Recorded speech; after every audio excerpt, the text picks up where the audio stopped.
This is Andy Gutierrez from StarWars.com, and you are listening to Coffee with Kenobi with Dan Z. This is the podcast you're looking for. This is Vanessa Marshall, Harrison Dula from Star Wars Rebels, and you're listening to Coffee with Kenobi. Joining us today for a cup of coffee to talk about the 5th episode of Andor. It is titled The Axe Forgets. Is a guy who never forgets and wields a mighty axe. Drew Taylor. On Twitter? Yeah. Yes, thank you so much for having me. I know I don't have coffee. I still am sipping on my giant Coke from McDonald's from lunch. So I'm ready. I'm ready to talk Andor. You sound refreshed. And I'm refreshed. excited to have you. It's always a pleasure. It's good to see you at D20 at the D23 Expo. I want to get that right. We got to get that right. In person for a while, so it was great to see you, pal.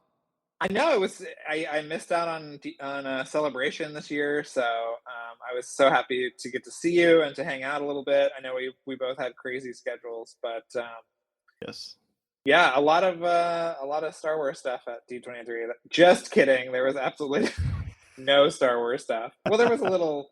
There was like, here's Jude Law. He's in Skeleton Crew. Okay. Well, the Indiana Jones stuff was pretty fantastic. That was great, but not Star Wars. No movie. Still no movie.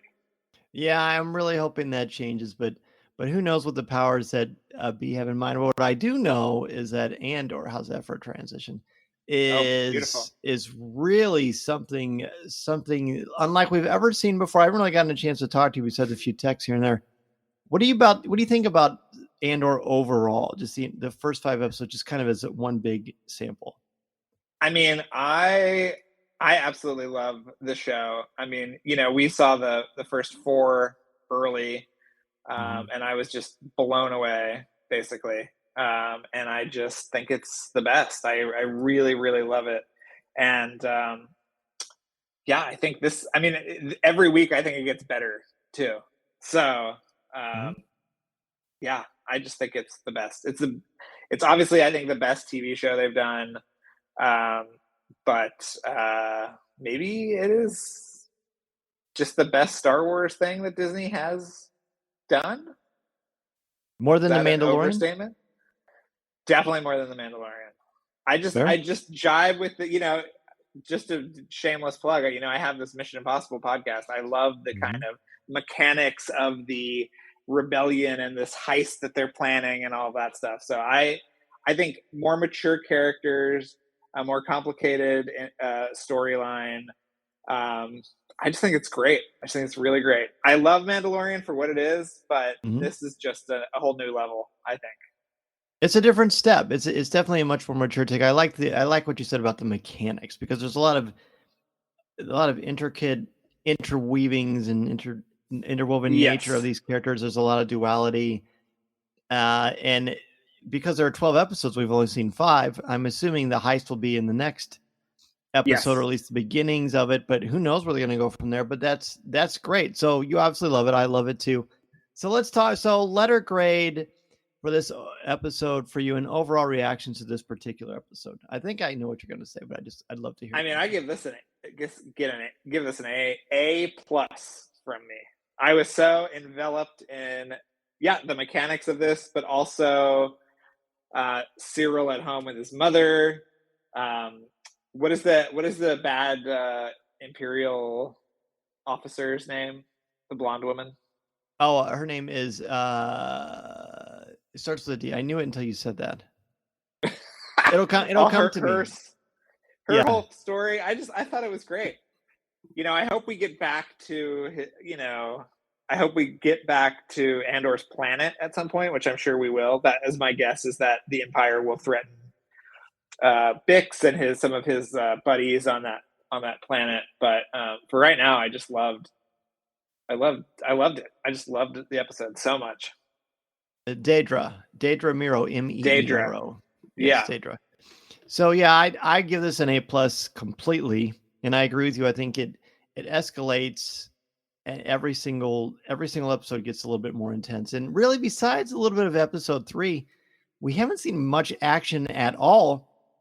That doesn't bother me. I feel like the slow burn. Speaking of light the fuse, like this slow burn is really, really going to pay off in explosive ways. I agree with you about the mechanics, sort of the psychology of what it means to trust and putting your life on the line, and what are you fighting for is a really nice theme throughout this entire thing, and how they all react to that. We start this episode with Cyril in a very Star Cruiser looking apartment. He's with his mother. She is pouring him blue milk on his cereal. I mean, the place is so sterile. He's like a humbled little boy in this environment. Talk about what you notice here, because you do a lot of great reviews, of course, for this. I mean, do you ever sleep when there's a new Andor that comes out? I got up early to watch it today. I loved just how sort of like belittling she was in those scenes, and just like, saving me the disappointment, and she has a friend that she can reach out to. I mean, it's really relatable and human in a way that I feel like Star Wars hasn't been for a little while. Like, or ever. You've either been in this position, somebody who's been in this position. It's absolutely humiliating. He doesn't have the kind of emotional facility to, properly cope and move on. And it was like a huge disaster, his whole attempt at getting Cassian. I mean, it was not great. It was a boondoggle. So, he's dealing with that. I just thought I thought that stuff was really great.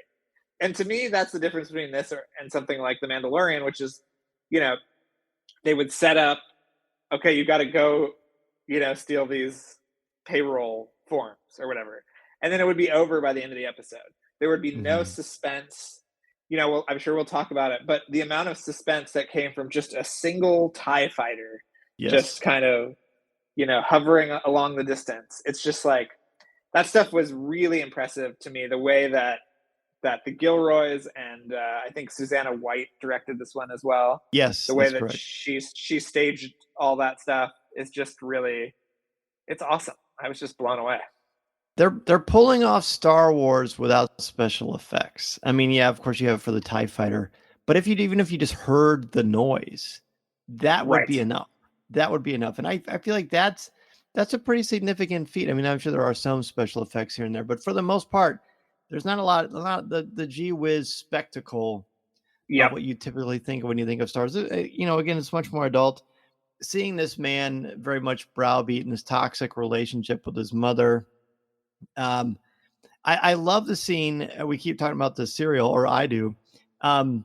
He picks up like that little new version of Captain Crunch or whatever it is. Right. And as he's staring at it, she's telling him, the first thing people notice about you is if you're going to slouch or not, you might as well wear a sign that says, "I promise to disappoint you." And he's just looking at her. We know that he is very capable of standing up to people. At least he does to people that he is superior to in his previous employment.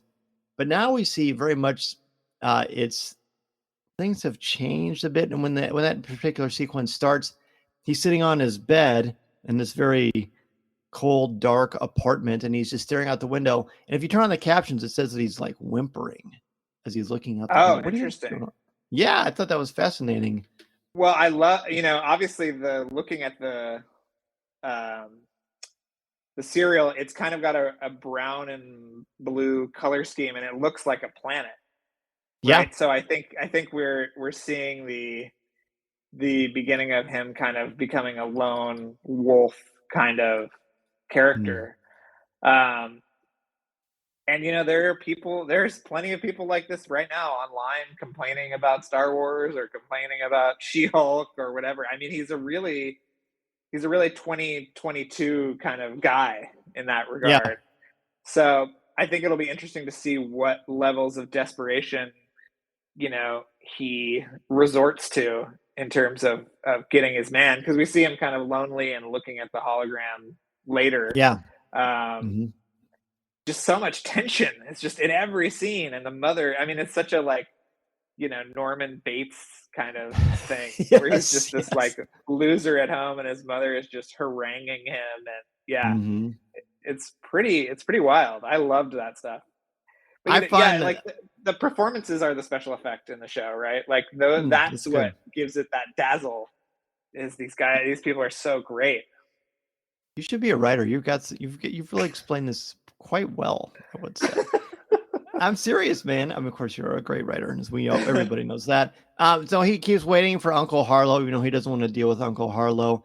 But then they transition out of that as she kind of carefully slides some food over to him. And then he has this run-in, and I should have looked up this guy's name, that has gone through his stuff in the middle of the night. Actually, I'm going to look it up right now while we're talking. His name is Arvel Skeen, Arvel, and Arvel has been charged with going through his stuff, seeing kind of what he has to hide. And this is a theme throughout this episode of tension between the two of them that gets nicely wrapped up later, or at least kind of piecemealed later. But what did you make about that opening sequence between those two? Is this when he's like shirtless on the Yes. outside of it? Yeah, I thought that scene was super interesting. And I love that they bonded over being in prison. Like that's another thing is like, these are such like blue collar guys, and Andor recognizes his tattoos, and he's got a obviously crate head tattoo and something else. Yeah. Yeah. And it's like there's a real understanding that they came from the same place. They still don't trust each other. I don't think maybe they will never trust each other. But yeah, I loved that scene. I thought that was a really great kind of intro to the episode too. I just thought it was wonderful. And you get the sense that, and this is when we kind of get the explanation of the title, right? Yes. What is it? How does it go again? He says that the axe forgets, but the tree remembers. Yes. Yeah. How would you explain that metaphor? Well, these are people who have been kind of beaten down by the system, and there's a really beautiful part later where one of the other rebels is saying, they hide behind multiple atrocities, that it becomes kind of like, that their evil is so all encompassing that it's hard to pinpoint exact examples of what they've done. And it's just amazing, because obviously the whole show, when it's done, we'll see the arc of Andor's radicalization, right? Mm-hmm. Like, not to jump ahead, but at the end it's kind of revealed that he was paid to be there to help them. And he is still like very much a mercenary in the vein of Han Solo. And so instead of one movie, we're going to get 24 episodes, hopefully, should the second season come to pass, to see that transformation.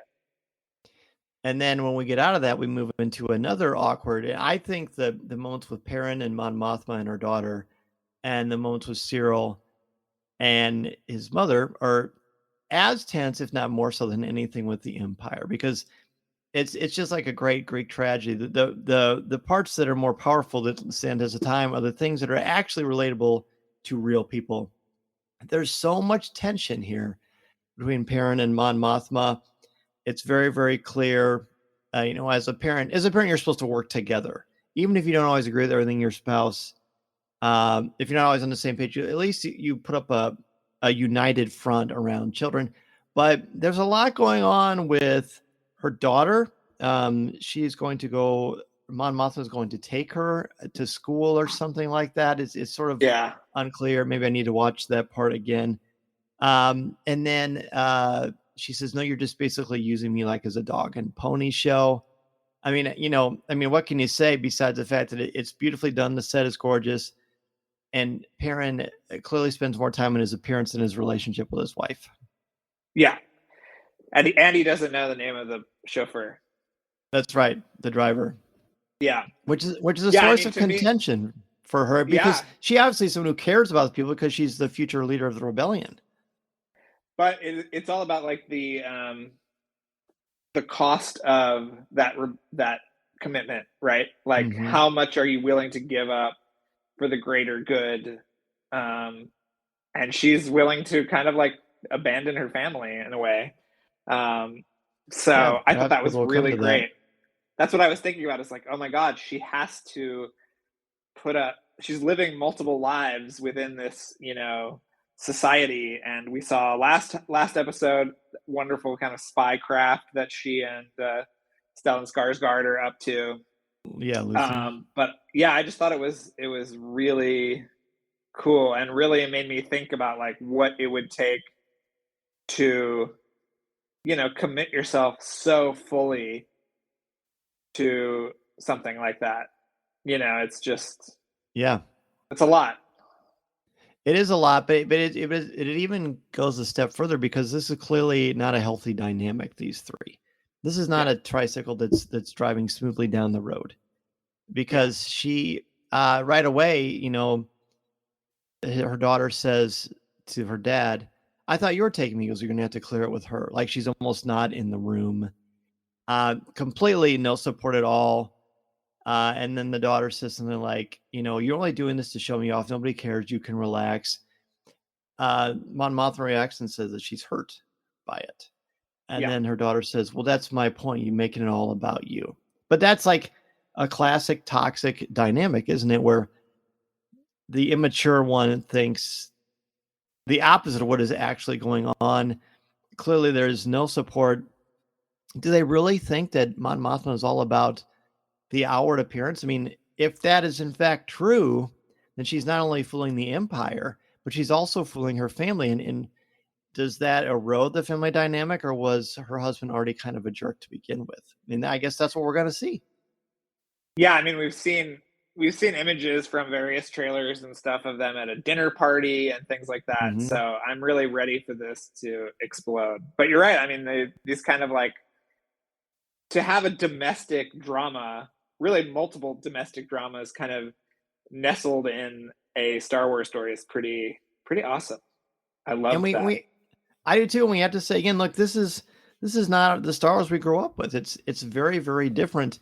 In fact, sometimes I wrestle pleasantly, and this is a good, fun little thing to think about. And again, I think it's silly to even consider it before we've got the entire piece. But how does this fit into a world with Luke Skywalker and Anakin Skywalker saying yippee? I mean, it's just so drastically different in tone. But I guess, and you would know this better than I, because you've been writing about this kind of stuff for years. Marvel's done this for a long time, and they've obviously pulled it off in spades. Yeah, I mean, to me, there has been a kind of homogenization of Star Wars, especially under the kind of watchful eye of Dave Filoni. And to me, this is really nice that it shows that there are multiple types of stories in the Star Wars galaxy that you can tell. I think that's very refreshing and very heartening, probably for creators to know as well, that there are, you know, different stories out there, and this kind of like suspense drama can go alongside a more kind of outward adventure like Mandalorian, and who knows what else is out there. I would love to see, you know, if there's a horror story out there, if there's a romantic comedy story out there. I mean, that's sort of what Visions too showed, is like, oh no, the elasticity of the Star Wars universe is something that's kind of been untapped in recent years. So right, I like that. Good to see. It is good to see. It's really, really cool. Then we go to a scene where they're all kind of sitting around this, having breakfast, I guess. And Cassian is talking with Karis Nemec. And Karis is he's very young. He's always been very welcoming from the beginning. He seems to be the only one in this group that doesn't have some sort of a hard edge to him.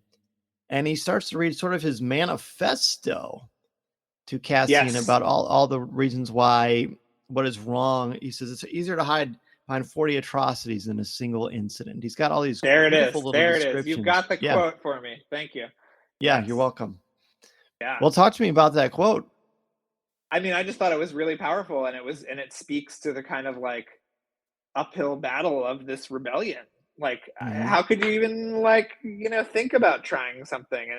And that's why I think that it's so interesting that they're putting so much pressure on something as seemingly mundane as lifting these time cards or tax reports or whatever it is that they're trying to get out of this facility. The payroll. That's what it is. What is it, a month of Imperial payroll? I think it's a month. It's a significant amount. Yeah. So it's like, well, that's not exciting. I mean, that's not a, you know, coaxium or whatever the hell they, are lifting in Solo. But it's important. And then on the Smuggler's Run. Yeah, exactly. Yeah, and the Smuggler's Run. Yeah. So it's important that these little kind of tactical, things that dismantle, which we also hear about later on, that there have been multiple kind of heists around Imperial space that are starting to add up to something greater. It's pretty fascinating. I love it. I love that idea. I do too. I love the next sequence where they're trying to figure out the weight of this ship, whether it's on a rail, is it mounted, whatever. And he can't believe that they didn't already think this through. So as tightly constructed as this band of miscreants are when approaching the mighty Empire, there's still some things that they're just like Vel's playing, like, we knew it would be messy, but I think, we would have figured it out. And he's like, are you kidding me? Like, I'm going to pilot this thing. If my butt is on the line, I'm going to be the one in charge. And they just relent. It's kind of cool how he is slowly, granted, it's a really small amount of time, just what is it, 3 days, 4 days, something like that. He's slowly kind of becoming the leader. But I think the best reason why he's becoming more effective is he's not interested in leading. This is just kind of like, look, I see it this way. You don't have to do what I want. I don't care, but I'm going to do this because I want to survive. And you mentioned Han Solo. He's kind of got that roguish nature, but he's completely hard-nosed. Like, there is zero charm about Cassian Andor, which makes this show more realistic, I think, and ironically appealing too. Yeah, I mean, you're totally drawn into him because he's so sympathetic and he's so broken. And I think what's interesting too about that scene is that he has the technical expertise because he also knows where the hatch is or whatever, or the lever or whatever that's going to dismount this train or ship or whatever it is that he's getting into. We haven't really seen it yet. A load clutch is what they say. A load clutch.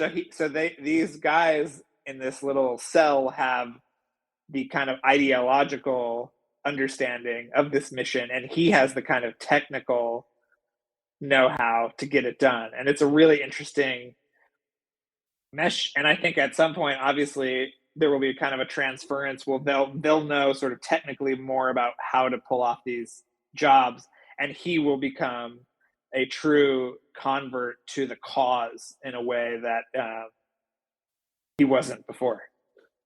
Right.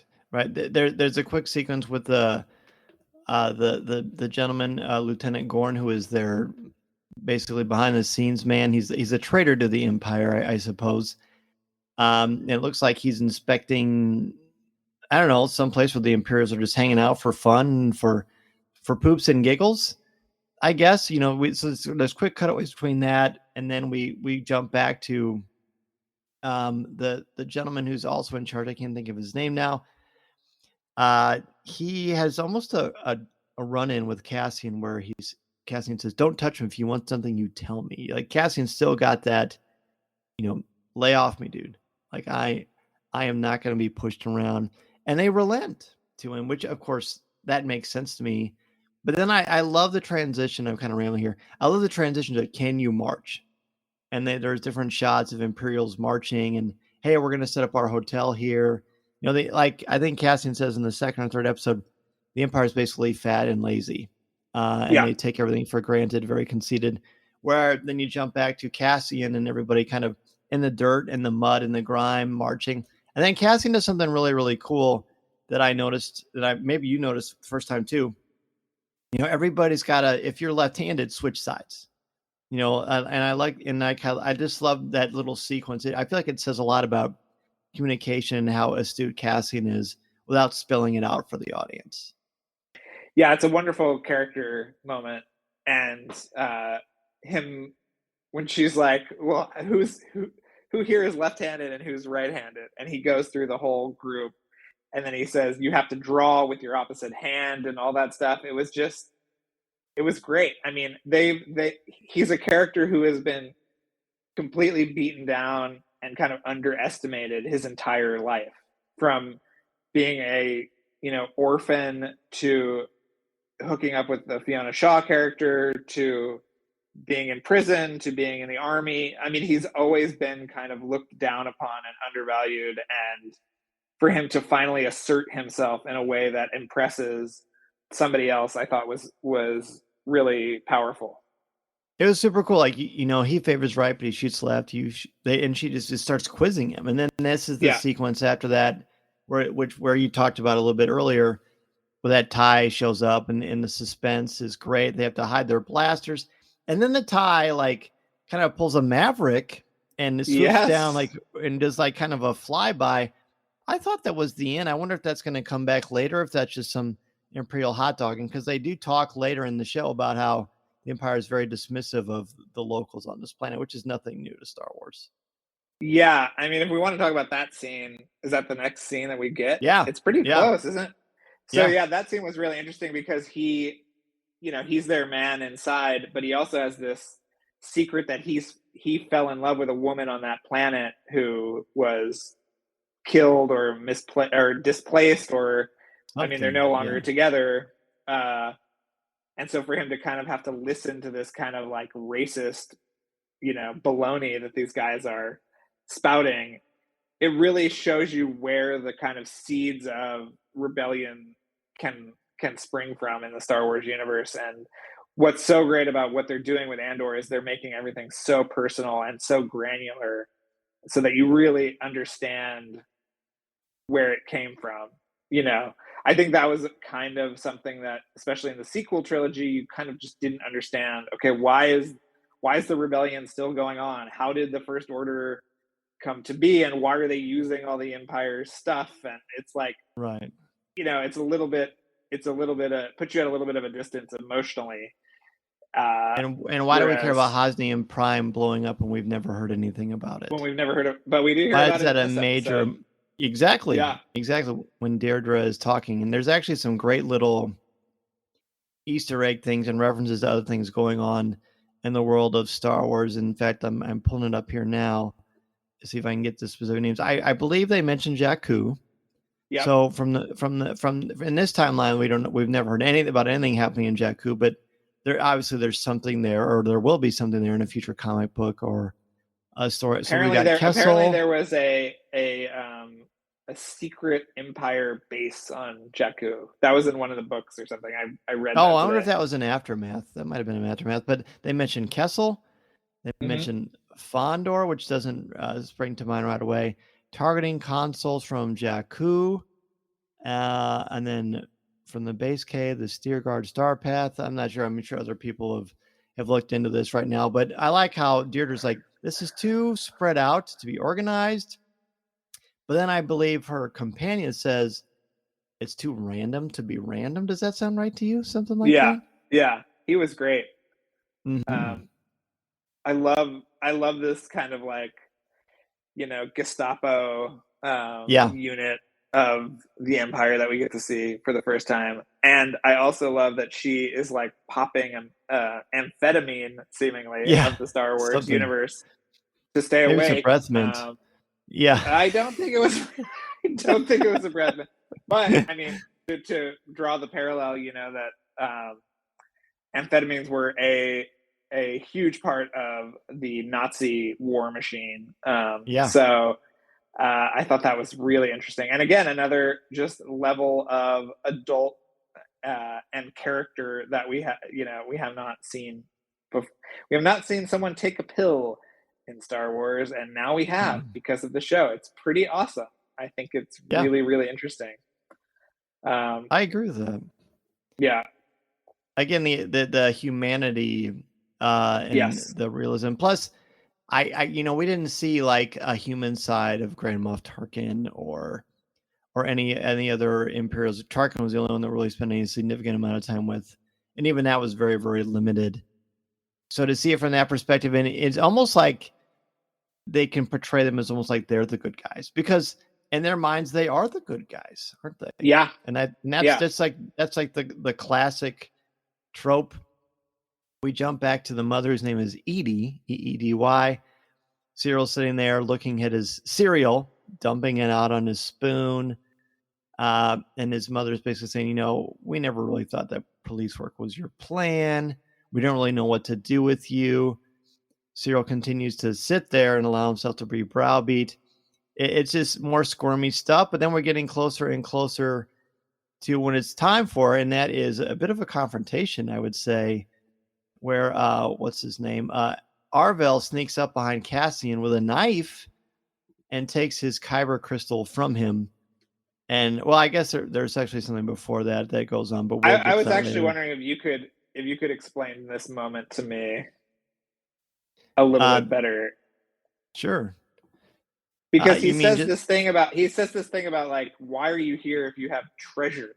It must be that Kyber is some kind of, if not a diamond, then something else similarly kind of rare, or whatever. And yeah, I thought that was really interesting, and I was wondering what your reading of that was. I mean, Kyber is, of course, the crystal that powers lightsabers. It's also the what is used to fuel the Death Star's laser. And it's insanely rare in the world of Star Wars.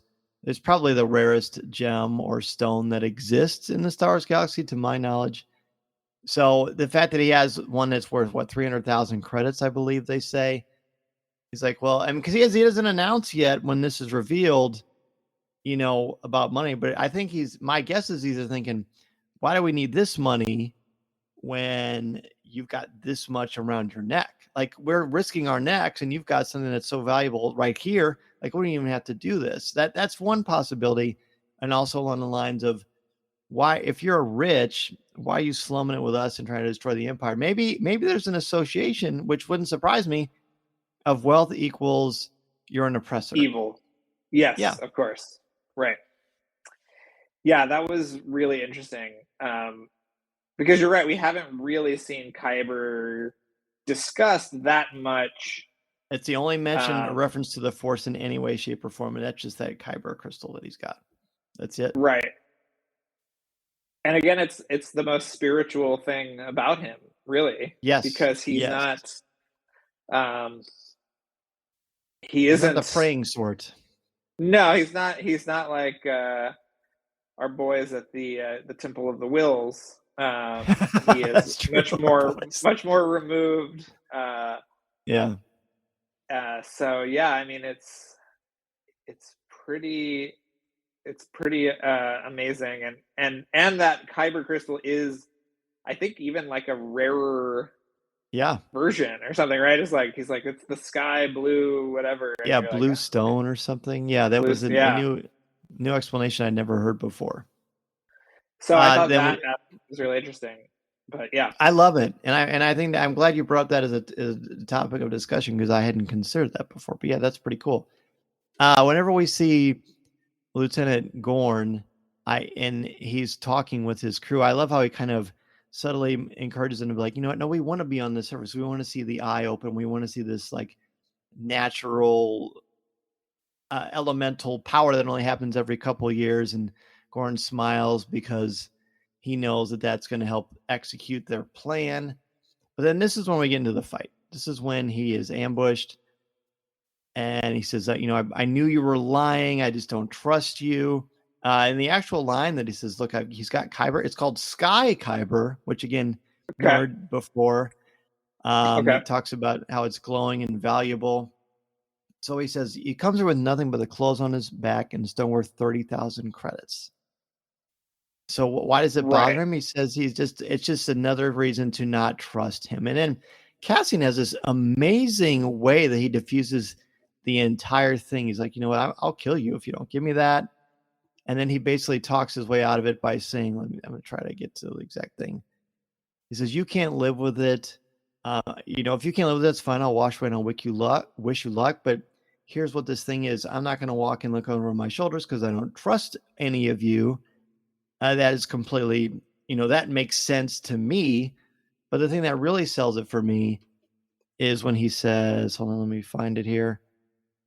I know who you are. I know who I am. Yeah, the money is nice, but you're the one who's afraid. And Cassian says, yeah, I am afraid, but there's a difference between being fearful and losing your nerve. But if you want to get out of it, that's fine, but don't use me as an excuse. He really pulls some great psychological ideas here that are very high level thing, and it shuts it all down. Completely shuts it all down. I had to rewind that several times because I think it's really powerful. Yeah, that's great. Yeah, I mean, this is the beginning, the true beginning, I feel like, of his journey to where he is in Rogue One, right? Yeah. I mean, it's really hard to juxtapose this character with the guy that shot an informant in cold blood in that movie. So, yeah, I mean, it's just such a wonderful character study. It's just great. I love it so much. Then I do too. And there's really not a ton left other than the apology that Arvo gives. It's very an unorthodox policy. Look, this is why I hate the Empire. They ruined my brother and his farm, and he basically committed suicide. He fills his pockets with stones on a boat and he drowns because he just couldn't deal with it anymore. He says, look, that's the closest to an apology as you're going to get. And Cassian's like, what is he saying? Like, that'll do, or that's good enough for me. And I feel like feel like they're good, but this is like, I don't know, it's so dude centric, but like in the best way possible, because it's very honest. I've been hurt. This is why I'm a jerk. This is why I don't trust. This is why I hate the Empire. And to be honest, I don't trust you, Cassian, Andor, or whatever your name is. Your name is Clem, actually, in this, because money isn't enough of a reason for you to do all this stuff. But obviously, Cassian is not putting down all of his cards. I really thought, Drew, in that moment, I thought he does admit the money thing, which I thought was massive and huge. But his other secrets, I feel like there's probably not too many people that know besides that silly droid B2 that everyone seems to be really excited about. I really love B2. Can we talk about how great B2 is? Please. I think he's great. I mean, I think he's really, really red. He's really funny, red. and he's kind of like beaten down by life. I felt very connected to that aspect of it. You're much more charming. Great. Well, yeah, I mean, he's kind of an energy vampire, to use another term of from what we do in the shadows. But I mean, that what I love about the droid is that it is totally aesthetically in line with the rest of Andor, in the sense that he is kind of a junkyard dog type character, like a kind of a family dog. And I just think he's really cool, and I love his design and how he can kind of move around. His kind of like segmented body that he could turn around, and I was just very, very impressed. Well, I'm glad. Well, so then at the end, the torch is lit. There's a signal, and this is around the moment where I'm thinking to myself, "Oh no, it's going to be over." I feel like that's a mark of a great show. Like when you can end every episode with people clamoring for more, you're doing your job as a storyteller. And then just when you think you're not going to see Luthen, he's worried, he's angsty about this big thing that's going to go down. And we haven't spent a lot of time with Luthen, but he always seems very cool and in control. Here he seems nervous and human, and he's talking with his assistant, and he's like, she says, we're going to be ready. It'll all be over this time tomorrow. And then he says two things. He says, or it's just going to be, it's just one thing he says, or it's just going to be starting. Like, this is the big first blow. It gets a little confusing because the timeline is all over the place between this and Rebels and Solo, and everything going on in this series and Rogue One. But I mean, the first major blow is, of course, stealing the Death Star plans and blowing up the Death Star, because that changes everything. But you got to get through a lot before you get to this point. This may be, in fact, the first time the growing rebellion makes a giant name for itself, and maybe this is how we start getting everybody together, like we see later in the first, or all the entire series of Star Wars Rebels. I don't know, but it ends absolutely beautifully. Luthen turns off the radio, walks away, and then boom, we get the credits. It's how quick is it? It's only it's a 39-minute episode before you get to the credits themselves, which are like 6 minutes and 22 seconds long, but it packs a massive punch. Well, can we talk about that exchange between him and the other woman there? Because what I thought was interesting was that there's times in that moment where you feel like she's maybe the leader. Like he, it's kind of been established that he's the one kind of going out, and he found Cassian, and he's got this crazy ship that can do all this stuff. And it's like, well, she really is in control in that scene. And she feels, and until that point, you thought maybe she could have been just a shop girl in his antique store. So I thought that was a really interesting shift, that dynamic. And it's also it just speaks to this whole theme in the show of like, the book, you don't judge a book by its cover. Don't underestimate the working class people or the people that you just walk by and forget, and you don't know the name of the chauffeur and all this stuff. It's like, right. There is real power there, and there's power in every kind of like strata of this rebellion. So don't take anybody for granted. Relationships and the individual are what matter, and Mon Mothma sees that, and I like her character much more than I expect. I mean, I've always appreciated her and understood that she's important, but in this series, and which makes sense because you're spending more time with them, I really like her a lot more. One thing I know I always like is talking to you, my friend, and I really appreciate Thanks for having me. Of course, coming on the show, all of your petitions and your online GoFundMe to get you back on the show worked. Congratulations to you. And my OnlyFans page was blowing up to come back on the show. It's just feed stuff. Don't worry. But, I think I want to. Now I am worried. I get a commitment to you on the air. Yeah. I get to come back and talk about the finale. That's what I want to do. I want to look at this season in total, really break it down. Maybe it can be a little bit longer episode. We break down everything we liked, we disliked about the first season of Andor, part 1 of 2. And I like it. Yeah. Okay. All right. Hey, you got an open spot, my friend. It's more about your schedule than anything. You're the man with the plan, interviewing Tom Cruise and touring the world. I don't know about all that, but yes, we did talk to Tom Cruise. If your interests intersect from Star Wars to Mission Impossible, please, and Top Gun Maverick, please come on by. Light the Fuse, which is a podcast I host with Charles Hood about the Mission Impossible franchise. And if you like animation, come listen to Fine Tuning, starring your fellow cohort Jim Hill. That's right. And I don't know how else. And you can follow me on Twitter, Drew Tailored, like a tailored shirt. That's right. I think that's it. That's all I have to plug today, I guess. Well, I think that's pretty significant. I mean, I love reading your reviews. I love hearing you with Jim, and Light the Fuse is legitimately deliciously entertaining, and the two of your chemistry and your enthusiasm for everything that is going on in the world of Tom Cruise and Top Gun and everything with Mission Impossible. I feel like I said this to you before, but I'll say it again on the show. That interview that you had with Cruise and everybody that worked on that, all the Zoom bombs and all that, it was a master class in how film works. And I absolutely loved it, man. It's just like an absolutely must listen to. Oh, thank you so much. I mean, I do think that's one of the good things about the show is we talk to everybody involved in these movies. We had Cruise on, which was amazing, but we have talked to visual effects supervisors and costume designers and, composers, editors, which, we should talk about how good Nicholas Britell's score is for Andor too, especially that piece of music that went into the credits.